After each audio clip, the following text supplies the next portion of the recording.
Hello guys, আসেননি ভালো? কেমন আছেন? খাইছেননি? সবাইকে অনেক অনেক ভালোবাসা, আমার হৃদয় ছোঁয়া ভালোবাসা। থ্যাংক ইউ সো মাচ, অসংখ্য ধন্যবাদ।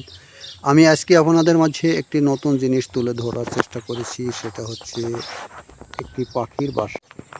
বন্ধুরা আমার দেখুন, এত সুন্দরভাবে পাখি ডাকতেছে এবং কিচিরমিচির করতেছে, কত সুন্দর লাগতেছে। দেখুন পাখির বাসাগুলো তাল গাছে জমিয়েছে, বাতাসে দোলতেছে এবং তারা কত আনন্দভাবে গান গাইতেছে এবং ডাকতেছে।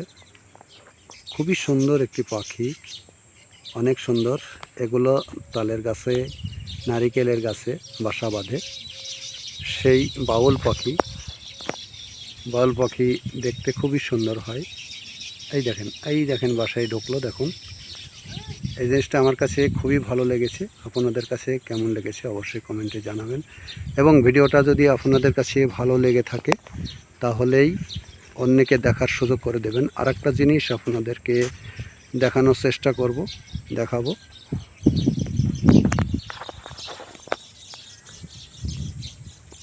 এটা হচ্ছে বাংলাদেশের গরু চড়াইতেছিল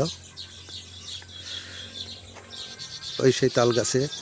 কত সুন্দর পাখির বাসাগুলো ঝুলতেছে দেখুন বন্ধুরা আমার, এত সুন্দর লেগেছে আমার কাছে। আপনাদের কাছে কেমন লেগেছে অবশ্যই জানাবেন সেই পাখির ডাকগুলো।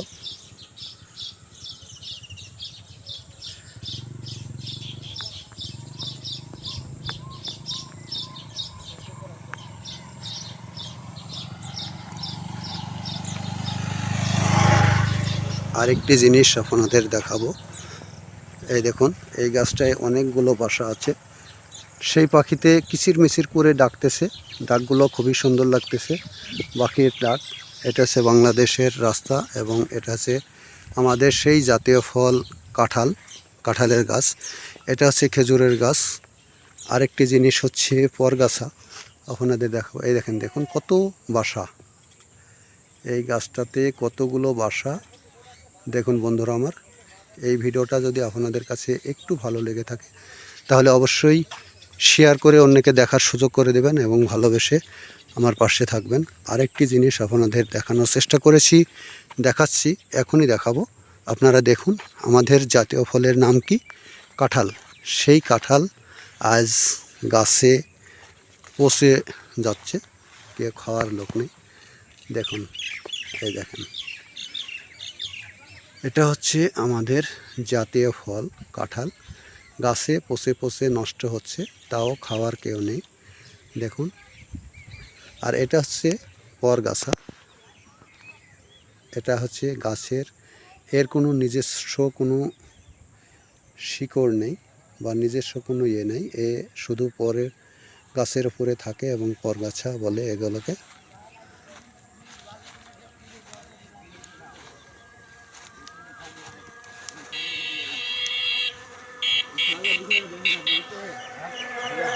এর একটি সুন্দর একটি নাম আছে, সেটা হচ্ছে আলোকলতা, অনেকে পরগাছা বলে।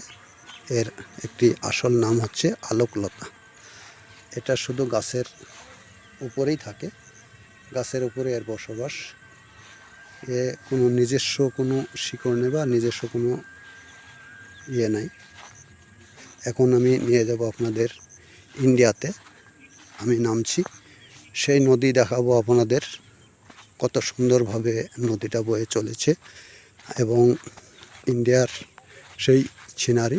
আমি যাচ্ছি সেই নদীর কাছে, নদীতে কতটুকু পানি আছে এবং কি হয়েছে।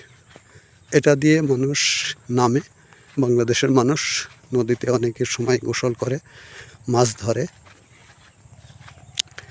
আপনাদের কাছে যদি ভিডিওটা ভালো লেগে থাকে তাহলে অবশ্যই শেয়ার করে অন্যকে দেখার সুযোগ করে দেবেন এবং আমাকে ভালোবেসে পাশে থাকবেন। কমেন্টে জানাবেন, কমেন্ট করবেন আপনাদের ভিডিওটা কেমন লেগেছে।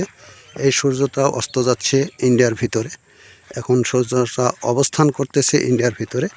এই হচ্ছে বাংলাদেশের একেবারে শেষ সীমান্তে এই হচ্ছে নদী। সেই নদী অল্প কিছু পানি আছে, হাঁটু জল পানিটা পের হলেই আপনার ইন্ডিয়া। আর এই পাশে হচ্ছে বাংলাদেশ, ওই পাশে হচ্ছে ইন্ডিয়া। এই মাঝখানে শুধু নদী, আর কিছু নেই। ওই পতাকাটা দেখতে পাচ্ছেন, ওটা হচ্ছে ইন্ডিয়া শুরু, বাংলাদেশের শেষ, ইন্ডিয়া শুরু। একটি পতাকা আছে দেখুন, সাদা পতাকা উঠতেছে, এটা হচ্ছে ইন্ডিয়া শুরু, বাংলাদেশের শেষ। এই সূর্য অস্ত যাইতেছে, সূর্যটা ডুবে যাবে অল্প কিছুক্ষণের মধ্যে। এই হচ্ছে নদী। এই যে আমার এক ভাই মাছ ধরে উপরে উঠছে। মাছ পাইছো? ও, মাছ ধরার জন্য জাল পাততেছে বাংলাদেশের। এ হচ্ছে সেই নদী, এটা হচ্ছে বাংলাদেশের সোনালী আঁশ পাট ক্ষেত। ওই নদীর ভিতরে একজন ভাই জাল পাততেছে মাছ ধরার জন্য। এটা হচ্ছে বাংলাদেশের নদী এবং এখানে অনেকেই মাছ ধরে। এই দেখেন সেই ইন্ডিয়া শুরু, এটা হচ্ছে ইন্ডিয়ার পতাকা। ওই পতাকার থেকে ওইটা হচ্ছে ইন্ডিয়া, এটা হচ্ছে বাংলাদেশ। এই পাশে বাংলাদেশ, ওই পাশে ইন্ডিয়া। এই মাঝখানে শুধু এই নদীটা বয়ে গেছে। নদীটা অল্প জল আছে, এই জলটা পের হলেই ইন্ডিয়ার ভিতরে। এই নদীটার নাম হচ্ছে মাথাভাঙ্গা নদী। সবাইকে অনেক অনেক ধন্যবাদ, থ্যাংক ইউ সো মাচ, অসংখ্য ধন্যবাদ। এই দেখেন আমার এক ভাই চলে যাচ্ছে জাল পাতার জন্য, মাছ ধরবে, জাল পাতবে। খুবই ভালো লাগলো।